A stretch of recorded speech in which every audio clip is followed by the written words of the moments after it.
¿Cómo están, queridos amigos? Muy bienvenidos a este nuevo programa de Palabra de Doctor. En esta oportunidad vamos a tocar un tema que está muy en boga. Todos queremos vernos mejor, todos queremos ir al gimnasio, tener una dieta saludable, pero muchas veces no sabemos qué hacer, no sabemos cómo medir, no sabemos qué comer. Y por eso hemos invitado a la gran Josefa Oyarzún, nutricionista, para que nos ayude con todas estas dudas. Así que démosle un fuerte aplauso y una bienvenida a Josefa. Bienvenida, Josefa. Hola Esteban, muchas gracias por la invitación. Para mí es un placer estar acá, pudiendo entregar información y conversando contigo.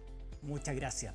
La verdad es que todos ustedes siempre se preocupan de ir al gimnasio, hacer distintos tipos de ejercicios, aumentar la masa muscular, pero lo primero es, ¿qué es la masa muscular? ¿Por qué es tan importante hacia donde se ha ido enfocado en todo, que es la masa muscular? ¿Por qué? Claro, en un principio nos enfocamos mucho en la obesidad, en la masa grasa, ¿verdad? Pero hoy en día también es importante hablar de masa muscular porque todo se relaciona y hoy en día más importante que el peso corporal, nos tenemos que enfocar en la composición corporal, es decir, en la proporción de músculo y grasa que nosotros tenemos en nuestro cuerpo. Eso significa entonces que yo puedo tener un índice de masa corporal. Recuerden, el índice de masa corporal es esta relación peso-talla, que es por lo que habitualmente siempre nos han medido, pero puede ser que yo tenga un índice de masa corporal alto, es decir, que esté con sobrepeso y en realidad sea solo masa muscular. Exacto, como le pasa a los rugbyistas, por ejemplo, que siempre los catalogamos según IMC con sobrepeso, pero en realidad pueden tener muy bajo porcentaje de grasa o dentro del rango normal, pero mucha masa muscular. O sea, podemos tener mucha masa muscular. Acuérdense, masa muscular. Y al revés también pasa, personas que tienen IMC normal pueden tener muy poquito músculo. Wow. Y mucha grasa, ¿verdad? Bueno, te cuento, Josefa, que nosotros todas las semanas, antes de este capítulo, tenemos nuestra cajita de preguntas. Y en nuestra cajita de preguntas, todos nuestros amigos nos van haciendo las preguntas para que nosotros podamos ir respondiéndolas. Entonces, señor director.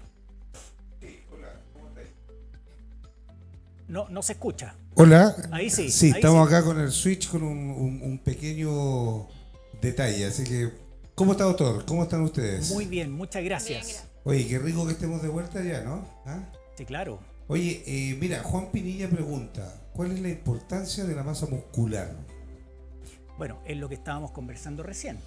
Exacto. El músculo nos ayuda a ser ágiles, a poder desenvolvernos bien, ¿verdad? Sobre todo, por ejemplo, en adultos mayores, la masa muscular empieza a deteriorarse y a disminuir con el tiempo. Que las personas nos enfoquemos en aumentar o mantener una buena masa muscular nos va a ayudar a llegar a esta etapa más adulta mucho mejor preparado, ser más independiente, poder hacer las compras con normalidad sin depender de nadie. O sea, es fundamental que nuestro enfoque, más que tener un peso adecuado, porque muchas veces nos enfocábamos en dietas más restrictivas, en mantener un peso que esté correcto, pero no nos enfocábamos en que ese peso sea adecuado con una masa corporal adecuada. Y sobre todo nosotros que ya somos más viejitos, que empezamos a perder masa muscular. Y veamos las preguntas. Yo tengo muchas preguntas, pero a ver, tratemos de contestarle a nuestro público. Señor director.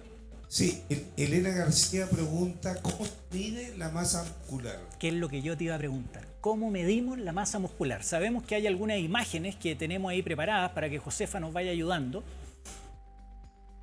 Señor director. Perfecto. ¿Qué es eso? Bueno, hoy en día hay muchas alternativas para medir la masa muscular.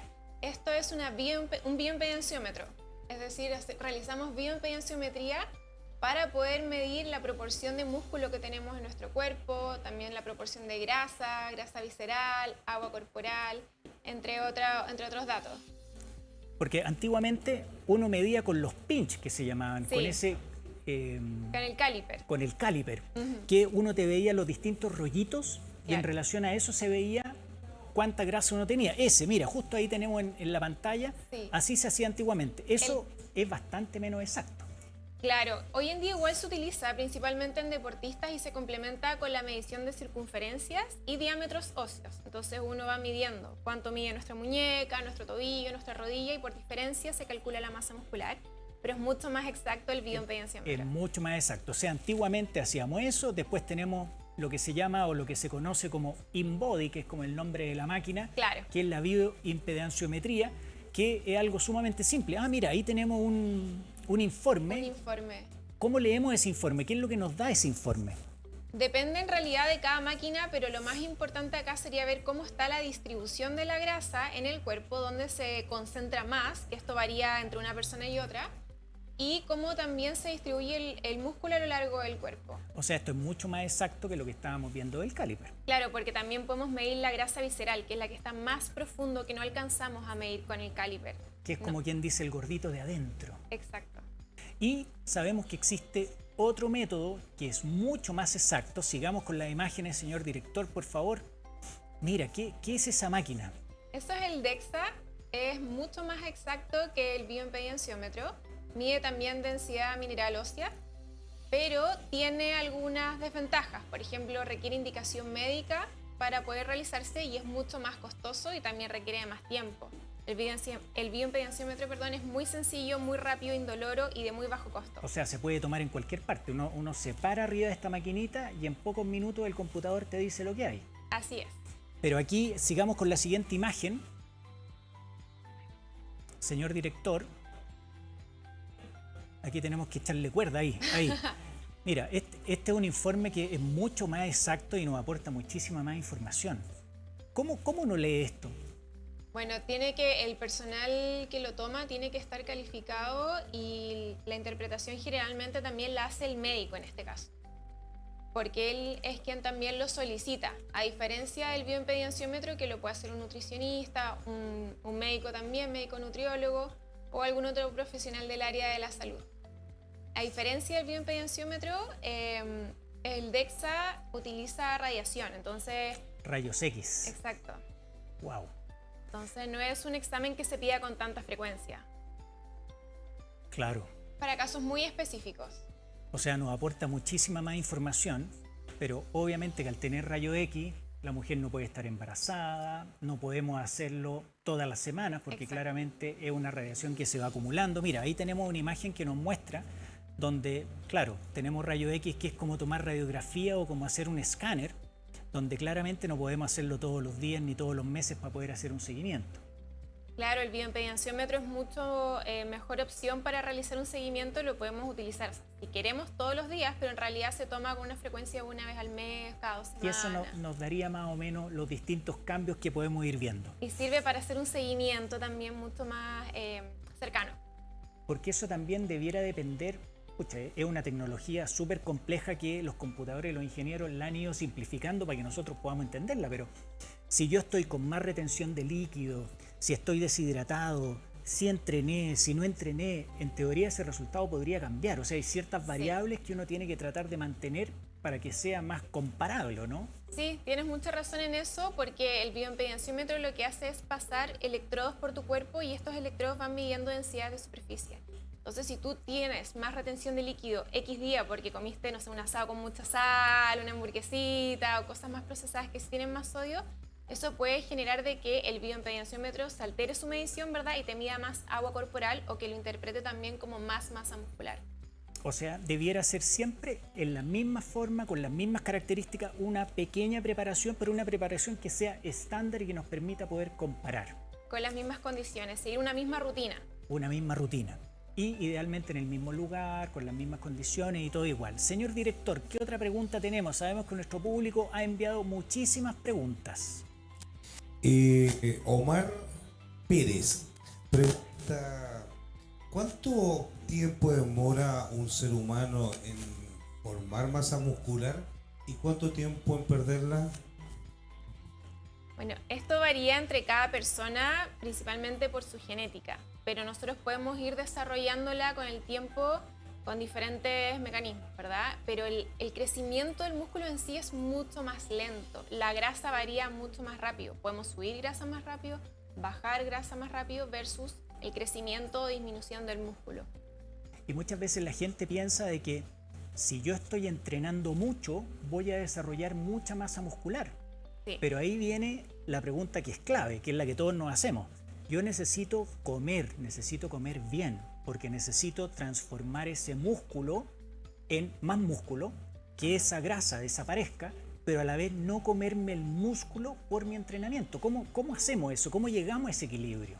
Tal cual, o sea, para aumentar masa muscular se tienen que conjugar muchos factores, pero yo diría que los dos más importantes es entrenar fuerza y llevar una alimentación alta en proteína en individuos sanos, por supuesto. Alta en proteína. ¿Qué es alto en proteína? Porque uno de repente ve gallos que van al gimnasio Y uno ve que dicen, mira, tienes que comer 3 gramos por kilo. 3 gramos por kilo es una brutalidad. Sí, es un Digámosle exceso. a nuestros amigos, una pechuga de pollo, 100 gramos de pollo, ¿cuántas proteínas tiene? Más o menos 22 gramos aprox. Imagínate, 100 22 de gramos. pollo. O sea, para poder una persona que pesa 70 kilos, 3 gramos por kilo, ¿cuántas pechugas tendría que comer? O sea, una locura. Sí, es un exceso y por lo mismo este tipo de personas también se apoya mucho en suplementos como batidos de proteína, pero para una persona común y corriente que solamente quiere aumentar su masa muscular por salud, debería estar consumiendo entre 1.6 a 2 gramos de proteína por kilo de peso. Que eso es algo más o menos Mucho más razonable. mucho más razonable. Sí. Mucho más razonable. Y existen distintas calidades de proteína, porque muchas veces la gente se va como un poquito al extremo y dice yo tengo que comer solo proteína, nada de carbohidratos, grasas pocas, y leyeron, tú sabes que el doctor Google hoy día junto con su Sí. amigo YouTube Y orientan Wikipedia. mucho. Pero ¿qué es lo que sería una dieta razonable? Porque uno dice alta en proteína. Ya dijimos, amigo, alta en proteína, 1.6 a 2 gramos por kilo al día. Y eso lo complementamos con carbohidratos, grasa. No hay que olvidarnos que los otros alimentos como los carbohidratos, la fruta, los lácteos, los frutos secos o las grasas en general también aportan proteína en mucho menor cantidad que quizás el pollo, el pavo, el pescado, el huevo, pero también hay un aporte que hay que considerarlo. Entonces yo creo que acá lo importante para las personas en la casa sería darles la recomendación de que se preocupen de incluir proteína en el desayuno, en el almuerzo y en la última comida de la noche. No sirve para el músculo que leemos la proteína concentrada en un solo tiempo de comida. Esta proteína se tiene que repartir al menos en 3 a 4 tiempos. Entonces es importante enfocarnos que nuestro desayuno aporte algo de proteína, el almuerzo y la última comida también. Así durante el día le vamos entregando de a poco esta energía al músculo en forma de proteína, por supuesto, para que junto con el estímulo del ejercicio de fuerza pueda crecer. Y es fundamental lo que dice Josefa, ejercicio de fuerza. Tú al hacer un ejercicio de fuerza, que no es ir al gimnasio a hacer cardio, no es ir a correr, no es hacer la maratón, sino que lo que nosotros necesitamos es aumentar masa muscular, que es lo que está demostrado que nos va a ayudar para poder tener una vejez adecuada. Y esa masa muscular lo hacemos con ejercicio de fuerza, dándole ladrillos al músculo para que crezca. Y aquí viene la otra pregunta que yo sé que muchos se le están haciendo en la casa. ¿Qué pasa con los suplementos? ¿Qué pasa con la creatina? Sí, los suplementos hoy en día están muy de moda, pero no necesariamente todas las personas tienen que incluirlo en su alimentación. Lo más importante es intentar cubrir los requerimientos proteicos con comida. Eso es la base, es lo fundamental. Y si aún así sentimos que nos estamos quedando cortos con la proteína que comemos a través de alimentos reales, ¿verdad? Ahí recién podemos recurrir a un suplemento proteico, batido de proteína, yogur de proteína, barrita de proteína. Ahora, la creatina, como lo mencionaste tú, también es un suplemento que está muy de moda hoy en día. Es muy bueno y yo siempre lo recomiendo un montón porque le da energía al músculo de forma progresiva. Cuando tú tomas creatina, después de a poco te vas a ir dando cuenta de que puedes rendir mejor en el entrenamiento. Puedes levantar más peso, hacer más repeticiones, te sientes más fuerte. Y eso indirectamente se traduce también en un mayor aumento de la masa muscular e incluso en una baja de la grasa corporal. Porque lo que estamos diciendo es que no solo hay que comer bien, no solo hay que darle aporte, que en este caso serían como los ladrillos al músculo, que es la proteína, más todo el resto, que es lo que aporta una nutrición balanceada. La creatina nos va a ayudar, pero muchas veces la gente se enreda, se confunde y empieza a tomar todo tipo de quemadores, suplementos que pueden ser perjudiciales, porque no hay que olvidar que pueden, no es que deben, pero pueden afectar el hígado, pueden afectar el riñón. Por lo tanto, ojo, que cuando yo voy a tener una alimentación que yo voy a considerar saludable, lo primero que tengo que hacer es consultar a un especialista. Así es. Y como bien dices, no hay ningún suplemento de que por sí solo oxide grasa corporal o queme grasa corporal. Para uno bajar grasa corporal lo que tiene que hacer es comer bien, hidratarse bien, hacer ejercicio, ojalá de fuerza, y también podemos ir incorporando un poquitito de cardio, dormir bien porque el descanso también es muy importante para el músculo y para la grasa. Y qué importante eso, porque muchas veces uno dice, si yo estoy comiendo bien, si yo voy todos los días al gimnasio, ¿por qué no crezco? Y ahí viene lo que tú comentabas recién, de los hábitos saludables. ¿Qué podemos decirle a nuestros amigos de hábitos saludables? Que no basta con hacer ejercicio y comer bien.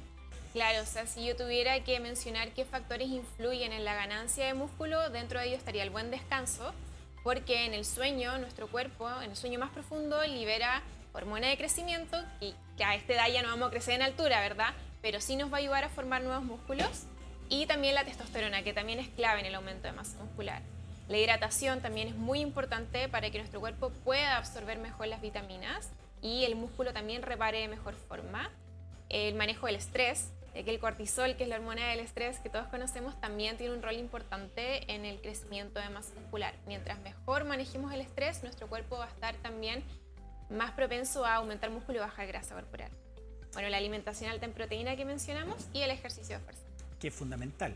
Y aquí viene un tema que en el mundo de hoy, como dice Josefa, estamos todos estresados, muchas veces no tomamos conciencia de que este estrés produce cortisol. El cortisol es un tipo de corticoide que lo que hace es que nos sube los niveles de insulina. Cuando nosotros tenemos niveles altos de insulina, todo nuestro plan de desarrollo de masa muscular, de crecer, de cambiar grasa, se nos va a las pailas. Tal cual. Y ahí viene la siguiente pregunta. Si yo tengo resistencia a la insulina, tengo alguna enfermedad metabólica, que es lo que le llamamos, que es hipertensión, hígado graso, obesidad, ¿me va a ayudar el ejercicio de fuerza? Claro que sí. O sea, para la resistencia a la insulina o para todas las enfermedades metabólicas que tú acabas de mencionar, es súper importante enfocarnos en aumentar músculo. Mientras más músculo nosotros tengamos, más capacidad va a tener este músculo de poder agarrar el azúcar que anda dando vuelta o la glucosa que anda dando vuelta en el cuerpo, captarla y asimilarla dentro del músculo en forma de glucógeno.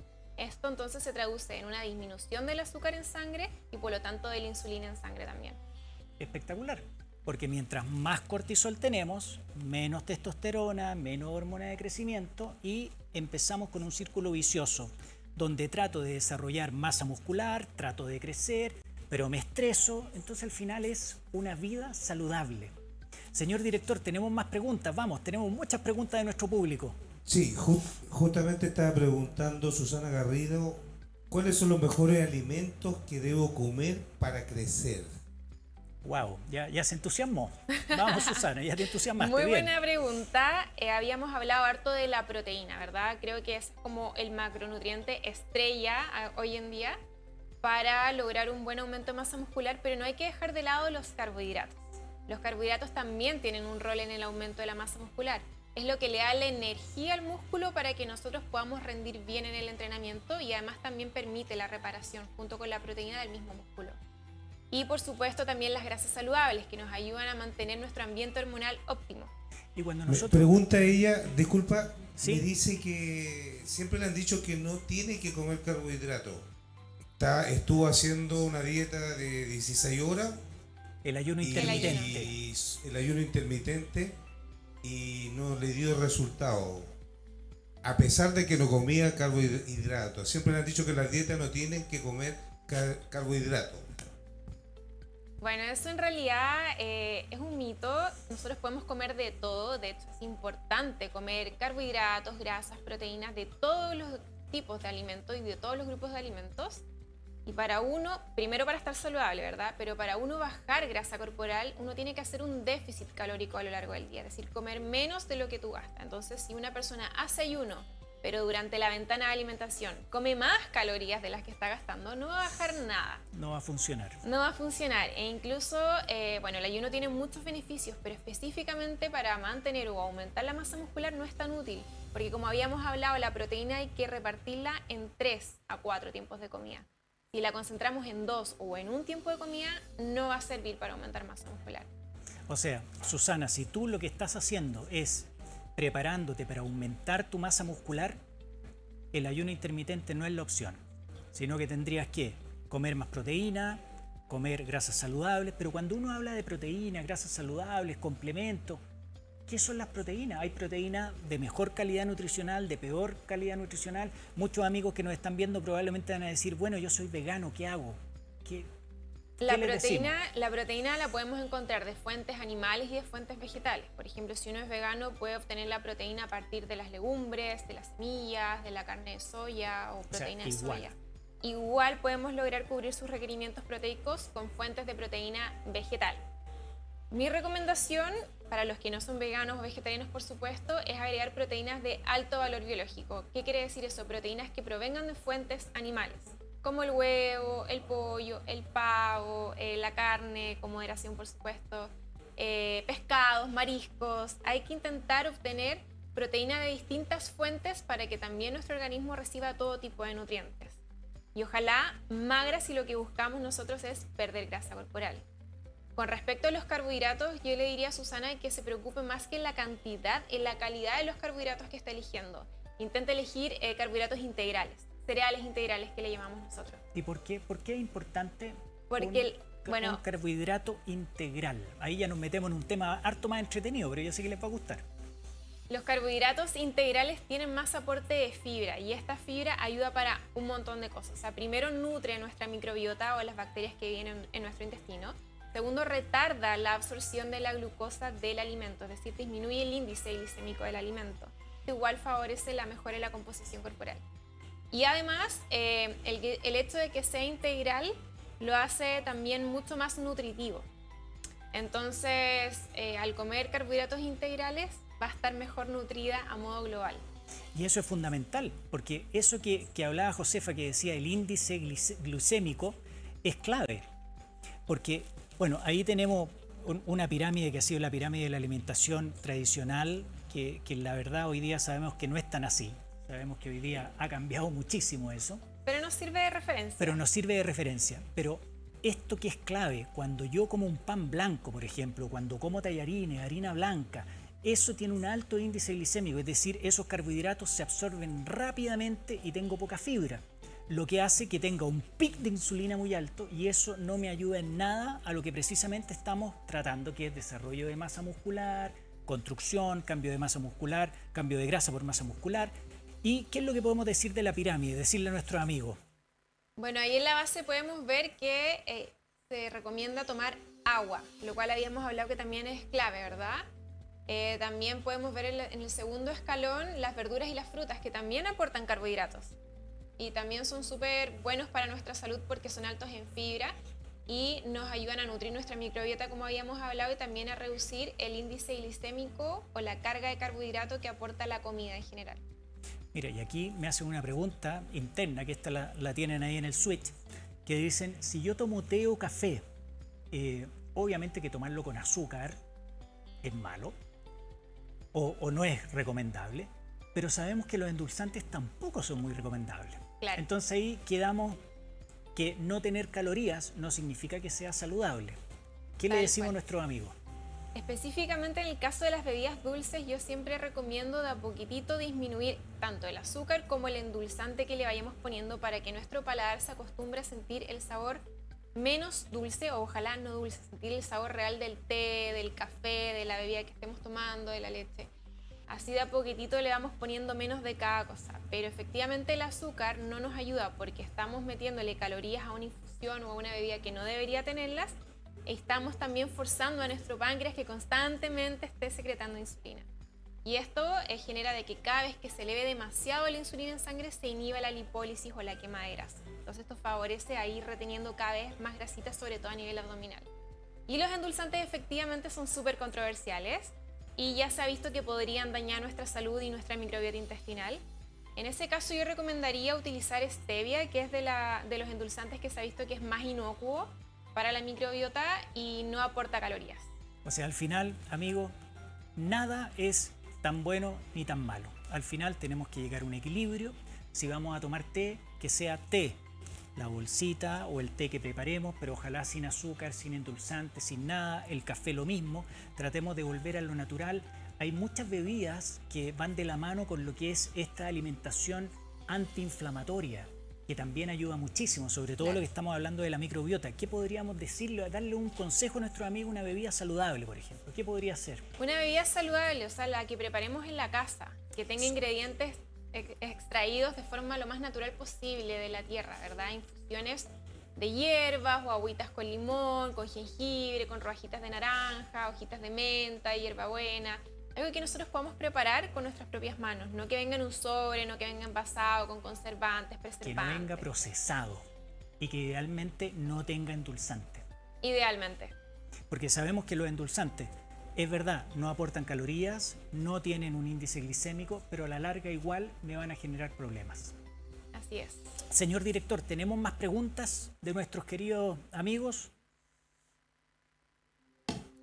Sí, mira, me preguntan acá, pero están repitiendo la pregunta en realidad, pero mira, aquí me están pasando, este es un tango que dice, mira, Efraín González, tango, el músculo duerme, silencio en la noche, ya todo está en calma, el músculo duerme, la ambición descansa, meciendo una cuna, una madre canta. Un canto querido que llega hasta el alma. Cuando duermo, ¿mi músculo descansa? En realidad, según todo lo que acabamos de conversar, el músculo no descansa. Está siempre trabajando. Siempre trabajando y creciendo. Así es. Cada vez que nosotros entrenamos fuerza y comemos proteína, el músculo empieza a formar nuevas fibras, nueva masa muscular.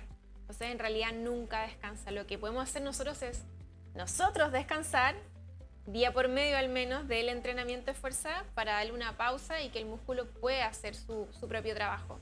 Y lo que es fundamental, amigos, es que para que el músculo crezca yo necesito forzarlo, necesito sentir ese dolor.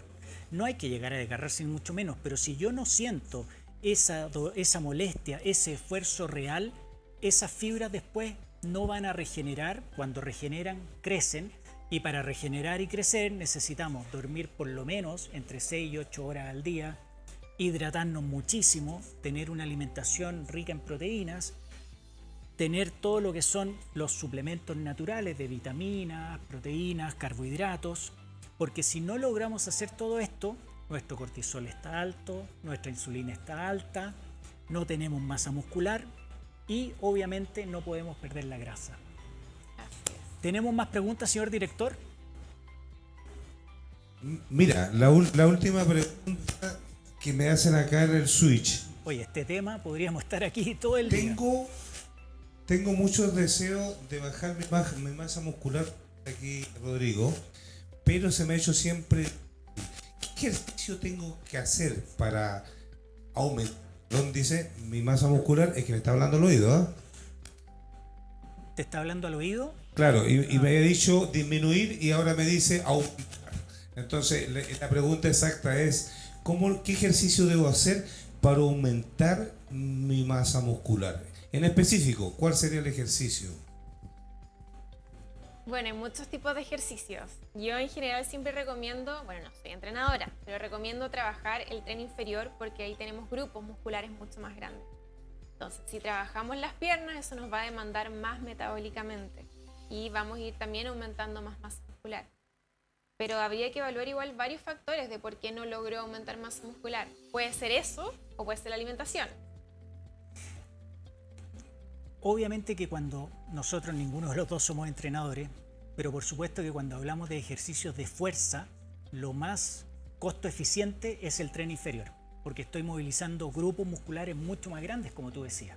Pero por otro lado, cuando uno habla de ejercicios de fuerza, tenemos que pensar, a grosso modo, que existen dos grandes áreas, que es la parte cardiovascular, cuando uno hace ejercicio como por ejemplo salir a trotar, caminar rápido, correr, hacer elíptica, bicicleta, que esos son ejercicios que están destinados a ayudar a movilizar la grasa para poder transformar esta grasa que está en el hígado y esta grasa que está en el resto de nuestro cuerpo, transformarla en energía, que es distinto del ejercicio de fuerza donde yo estoy rompiendo fibras musculares, forzando al músculo a que crezca en base a que necesita más, que son cosas completamente distintas. Por lo tanto, muchas veces la gente piensa de que solo con ejercicios aeróbicos como bicicleta, correr, va a sacar masa muscular. No tiene nada que ver una cosa con otra.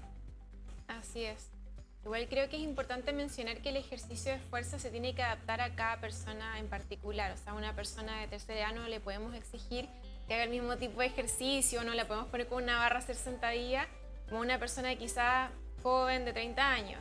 Entonces también es importante decirle a las personas en la casa que si son personas de edad y quieren empezar a entrenar fuerza, puede bastar con simplemente hacer sentadillas levantándose y sentándose en la silla, o con 2 botellas pequeñas de agua hacer movimientos de brazos. Partir de forma amable para no lesionarse y luego ir progresando en el tiempo. Pero lo que yo creo que es fundamental, aparte de estos consejos que para nosotros son como súper de perogrullo, es que ustedes, amigos, consulten con una nutricionista que primero los oriente, que los ayude a ver cómo está su alimentación.